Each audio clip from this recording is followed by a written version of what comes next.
Hi everyone, in this video I'll be showing you how to solve the issue your React component is rendering twice.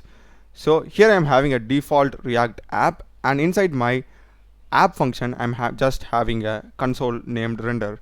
And if I go to my output and if I just refresh the page, here you can see in the console I'm getting two renders.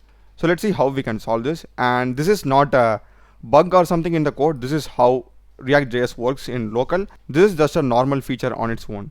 So now let's see how we can disable this twice render. Okay, so inside the same folder we will be having index.js under source. Click index.js, and if you just scroll down here under root.render we will be having the react.strict mode. So if you remove the strict mode, now React.js component won't be rendering twice. So you can just remove this and remove this. Yeah, just have a fragment there. Save it now, and if I go to my output, I'll remove this, and if I refresh it, here you can see I'm getting the console only once, which means that my React.js functional component is rendering only once. So this is basically how to solve this issue.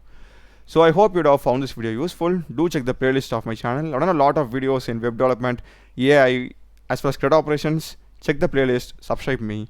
Thanks for watching.